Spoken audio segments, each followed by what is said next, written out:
I always start off my talks with a joke about how short my talks are, but it's only funny because it's true. I'd like to say I've never had a talk over 4 minutes. I hope you're not expecting anything more than that today. I'm kidding, I can probably push 7. I apologize if I review basic gospel principles that we hear in church every week, but for me speaking, I need all the material I can get. And I found that you actually learn a lot more when you have to speak this long. The topic I got for today's talk was the October 2012 talk by Robert D. Hales titled Coming to Ourselves, the Sacrament, the Temple, and Sacrifice and Service. The very first couple of words in that title is coming to ourselves. This phrase comes from the popular teachings that Jesus taught called the parable of the prodigal son. Luckily for me, that lesson was taught last week in Sunday school. The only difference between the lesson Brother Thornton taught and my talk is I can't show videos to fill up the time. I'm kidding, Brother Thornton. You talk for an hour and I can't imagine speaking for that long. Thanks for teaching. In the parable, a wealthy man has a son who took his inheritance and went off into the country, only to waste his inheritance and starve for food. When he was so desperate that he was going to eat husks meant for the animals, he realized his situation and how far away from home he was. He realized his mistake and came to himself. I love what Elder Hales says in the talk.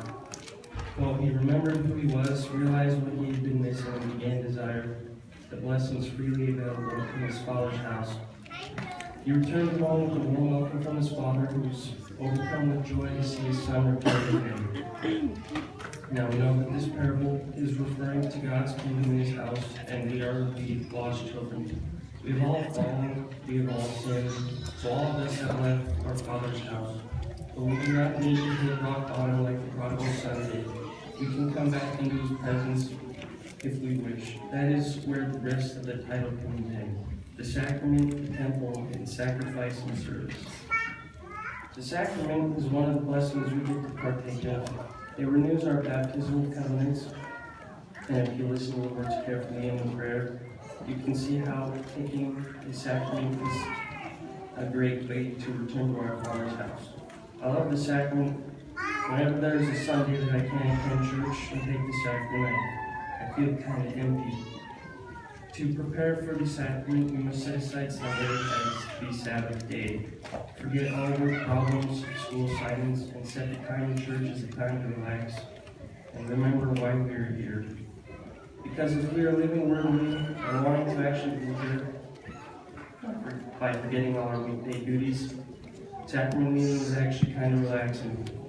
Not so much when you're speaking to this many people, but it's relaxing. That is when you can really feel the Spirit and fully appreciate the sacrament. The meaning behind the sacrament is the atonement of our Savior.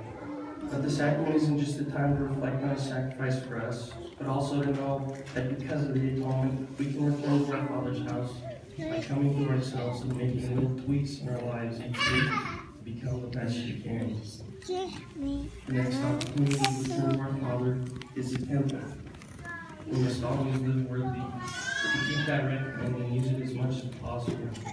Elder Hales said, quote, worthiness to hold the temple recommend gives us the strength to keep our temple covenants. How do we personally gain that strength?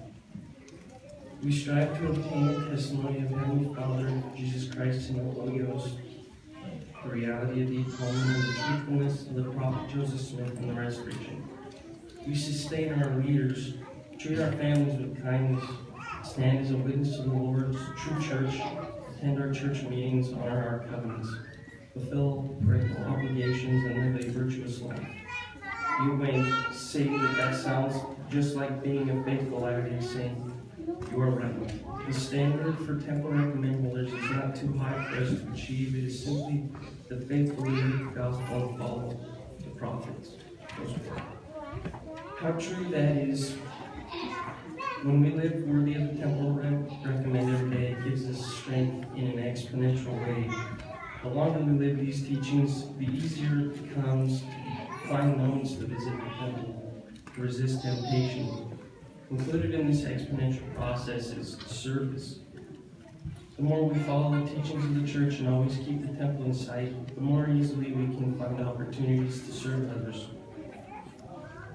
Service can be any way to help someone, which I know sounds simple, but I always thought in order to do service, you'd have to wait a couple months when you were doing a service project for young men. But it's easier than that. Sometimes you just have to be an example. My experience